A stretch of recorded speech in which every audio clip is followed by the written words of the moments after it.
Avis vascular center, మన దేశంలోనే the best varicose vein hospital. And మళ్ళీ నూనె విషయానికి వస్తే మీ సినిమాలన్నిటికి కూడా పాటలు అంటే స్రవంతి అంటే పాటలు, పాటలు అంటే స్రవంతి, ఒక ప్రాణం పెట్టేస్తారు పాటల విషయంలో.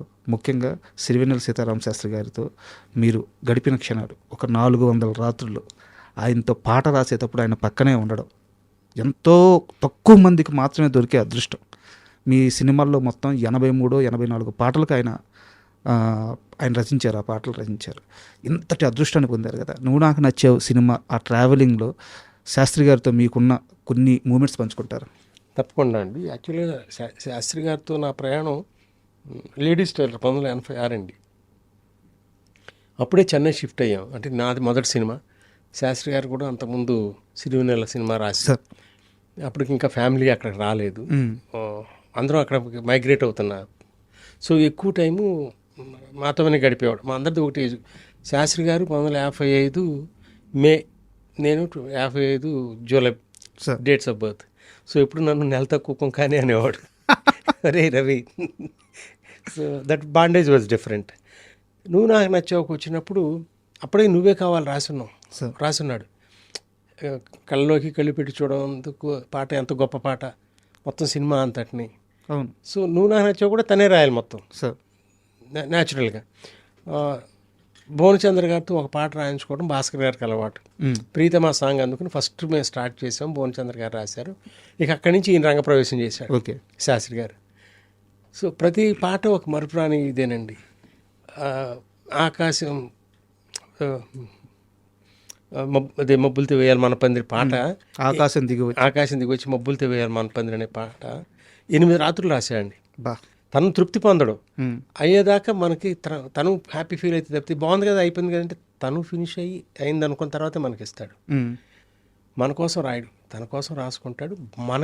మనం తృప్తి చెందేదాకా రాస్తాడు. Okay. So it's not commercial. Trivikram చెప్పాడు ఆయన, దీన్ని ఒక సేక్రెడ్ ప్రొఫెషన్ కింద తీసుకున్నాడు, ఒక పవిత్రమైన వృత్తి ఇది. సో అట్లాగే చేశాడు అన్ని పాటలకి. అంత మదన పడేవాడు, చాలా ఇబ్బంది పెట్టేవాడు చిన్న చిన్న వాటికి. అంటే నీకు తెలియదు, నువ్వు ఉండు, నేను ఇదే కరెక్ట్ అని ఇప్పుడు అనలేదండి ఆయన. ఓకే.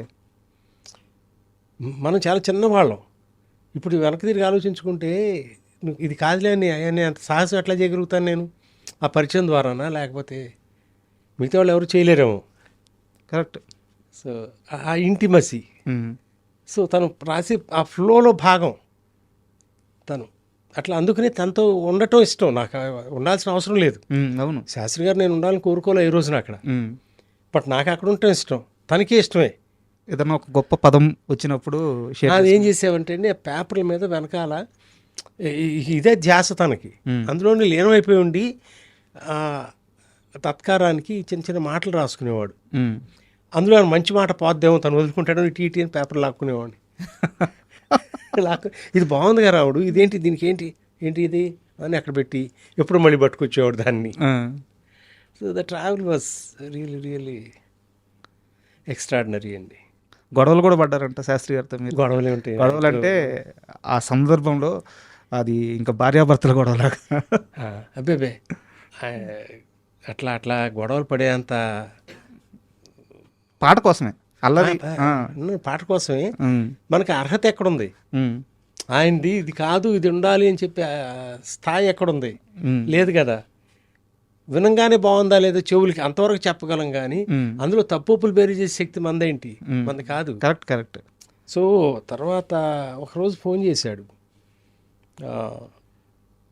కొన్ని పాటలకి తను రాయటానికి ఎందుకు వేరే రాయాల్సి వచ్చింది. తను రోజు ఫోన్ చేసి, ఎరా నేను పాటలకు పనికిరానా అన్నాడు.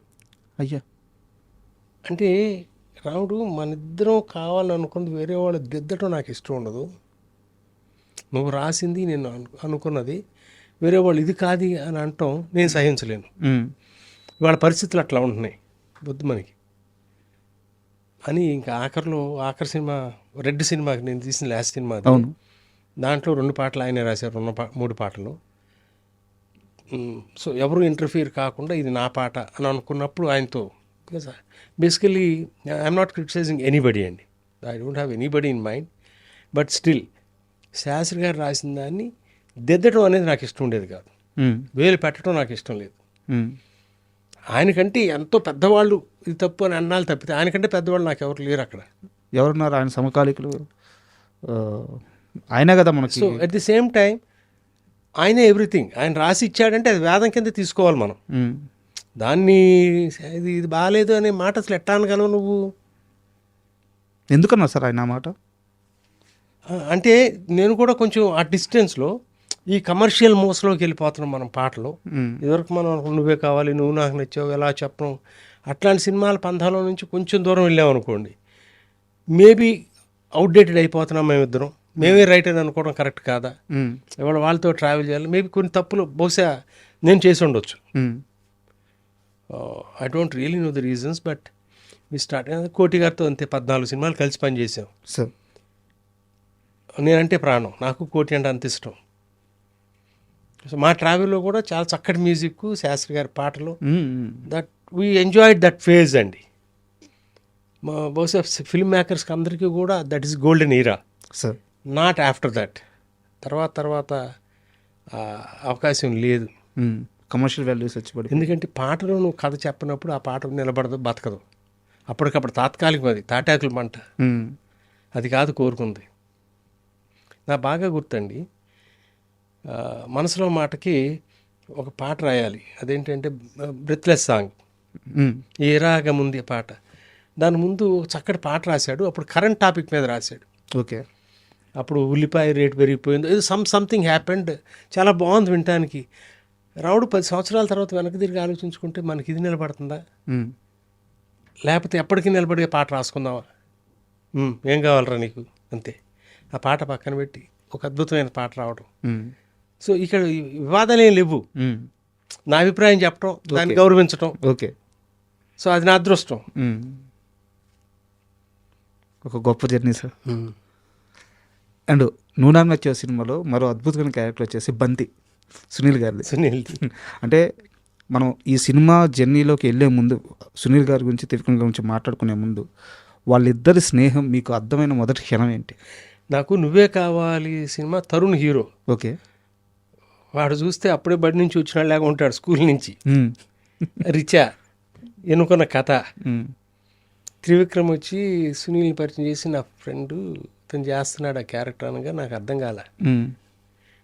సీను ఇతనే కదా నువ్వు చెప్పింది, అవును ఓకే సీను అన్నా తప్పితే నాకు నిజంగా అతను అంత బాగా పెర్ఫామ్ చేస్తాడు నాకు తెలియదు. అంటే అతను పెర్ఫామ్ చేయటం నేను అనుకోవడం కంటే కూడా త్రివిక్రమ్కి తెలుసు. ఓకే, అవును, వాళ్ళిద్దరు ఫ్రెండ్స్ కదా. సో సునీల్తో ఏది వర్కౌట్ అవుతుందని తనకి తెలుసు. అందులో కానీ తర్వాత నూనెలో బంతి క్యారెక్టర్ కానీ, ఇప్పుడు కూడా బంతి క్యారెక్టర్ గురించి మీరు అంత ప్రశ్న వేసే అంతగా గుర్తుండిపోయాడంటే త్రివిక్రమ్ రాసిన మాటలకి తన ఎక్స్ప్రెషన్స్. అవును, నిన్న ఎవరో కూడా అడుగుతా, అవుతారు బాబు మీరు ఎప్పటికైనా కలెక్టర్ అవుతారని అనే సీను మ్యాజిక్ అందరూ భాగస్తులేనండి అందులో. సార్ ఎంఎస్ నారాయణ గారి దగ్గర నుంచి ఎవ్రీబడి కాంట్రిబ్యూటెడ్. అంటే నా క్వశ్చన్ సార్, సారీ మళ్ళీ రిపీట్ ప్లీజ్. వాళ్ళిద్దరి మధ్య స్నేహం మీకు అర్థమైన క్షణం ఉంటుంది కదా. అంటే ఉదాహరణకి మీరు పంజాగుట్లో త్రివిక్రమ్ గారి కోసం వెళ్ళినప్పుడు అక్కడ సునీల్ ఉండడం కానీ, వాళ్ళిద్దరు ఒకరి గురించి ఒకరు మాట్లాడుకునేటప్పుడు మాటల మధ్యలో వారి టాపిక్ రావడం కానీ, ఇలాంటి ఒక క్షణం వాళ్ళ స్నేహం మీకు అర్థమైన క్షణం ఏంటి? అంత క్లియర్గా చెప్పలేను కానీ వాళ్ళిద్దరూ చాలా మంచి స్నేహితులు కాబట్టి నువ్వే కావాలోకి సునీల్ వచ్చాడు. ఓకే, అట్లా కంటిన్యూ అయ్యాడు అతని జర్నీ. అంటే త్రివిక్రమ్ తీసుకురాకపోతే సునీల్ వచ్చేవాడు కాదా, అతనికి స్థాయి ఉండేది కదా అనేది హైపోథెటికల్ క్వశ్చన్ అండి, దేనికి ఎవరు సమాధానం చెప్పలేరు. అది అలా జరిగింది. అండ్ ఆ అవకాశాన్ని తను పుణికి పుచ్చుకున్నాడు Sunil. So it really help his career sir. Really sir, నూడాంగ్ నచ్చేవ్ లాంటి ఒక గొప్ప సినిమా గురించి లెక్కల్లో మాట్లాడడం తప్పు అయితే, ఈ జనరేషన్కి ఆ సినిమా వాల్యూ అర్థం అవ్వడానికి, అంటే కంటెంట్ పరంగా ఎలాగో అర్థమైపోయింది, ఎందుకంటే టీవీలో చాలామంది చూశారు. అప్పటి లెక్కల ప్రకారం సినిమాకి ఎంత ఖర్చు అయింది, ఎంత వసూలు చేసింది, కాస్త లెక్కల్లో చెప్తారు? అది చెప్పడానికి నాకు మనస్కరించదండి, ఎందుకంటే ఇవాళ లెక్కలేస్తున్నాం మనం, మాది అన్ని కోట్లు చేసింది, ఇన్ని కోట్లు చేసిందని. ఖర్చు పరంగా కావాలంటే చెప్పగలను, దాంట్లో దాపరికం ఉండదు. వెంకటేష్ బాబు రెమ్యునరేషన్ కాకుండా 4.3 crores 4.5 crores అయిందండి ఆ సినిమా. సినిమా చాలా బాగా ఆడింది, అది అందరికీ తెలిసిన విషయమే. ఎన్ని చోట్ల ఎంత బాగా ఆడింది అనేది మేము పట్టించుకునే వాళ్ళం తప్పితే ఎంత కలెక్ట్ చేసింది, ఎంత లాభాలు వచ్చినాయి. Some as a film maker I don't know, I don't belong to that category where I counted how much it made. Sir I always count how well it ran, how well it was received by the audience. ఎన్నాళ్ళు గుర్తు పెట్టుకున్నారు. గుండమ్మ కథ గురించి మనం ఏమన్నా అనుకుంటాం ఎంత collect చేస్తుందని. సార్ అందుకే సార్ నేను క్వశ్చన్ స్టార్టింగ్లోనే ఐ అండర్స్టాండ్. ఇవాళ రేపు ఏమైందంటే ప్రతి వాళ్ళు దాన్ని రూపాయల్లో కన్వర్ట్ చేస్తున్నారు సార్. ఆడియన్స్ అభిమానాన్ని. అది కొలబద్ద కాదు. ఎన్నాళ్ళైనా మేము చూస్తాను ఈ సినిమా సార్. అనేది నిజమైన. మన త్రివిక్రమ్ కూడా అన్నాడు, కొన్ని సినిమాలు డబ్బులు తెస్తాయి, కొన్ని సినిమాలు కీర్తి తెస్తాయి, కొన్ని సినిమాలు మాత్రమే గౌరవాన్ని తీసుకొస్తాయి, ఆ రెస్పెక్ట్ అనేది. అవును. ఇవాళ ఒక నువ్వు నాకు నచ్చావో, నువ్వే కావాలో, నువ్వు ఇట్లాంటి సినిమాలు తీసావనుకోండి, Nenu Sailaja, all these films, I feel proud to announce that yes I made those films. Nobody నేను దాంట్లో డబ్బులు సంపాదించని చెప్పుకోవటం నాకు చాలా చిన్నతనంగా అనిపిస్తుంది. They don't really matter. ఎంత మంచి సినిమా తీసామనేది it matters all the time. Sir thank you sir. Thank you అండి. Happy new year to all అండి, especially my friend Vasu. Thank you for inviting me here and also for all the viewers. Very happy new year to all of you. Thank you అండి. Thank you sir. And for more videos, Please subscribe to iDream. Please subscribe to iDream. Please subscribe iDream. And please subscribe to iDream. For more videos, subscribe to iDream. please like, share and subscribe to the channel. Congratulations, iDream. Subscribe to iDream. Subscribe to iDream. So subscribe to iDream Media. iDream ki iDream team andarki huge congratulations. Please subscribe iDream Media. Please subscribe to iDream. Subscribe iDream. Please subscribe to iDream. iDream అంటే నా కళల ఛానల్ను subscribe చేసుకున్నారు, నోరు తిరుగుతలేదు. మీరైతే గంట గుర్తు కొట్టండి. For more such videos, please subscribe to iDream. Subscribe to iDream. Please subscribe to iDream. Please subscribe iDream Media. Please do subscribe to iDream. Please subscribe to iDream Media. For best entertainment and information, please subscribe iDream. And don't forget to subscribe to iDream.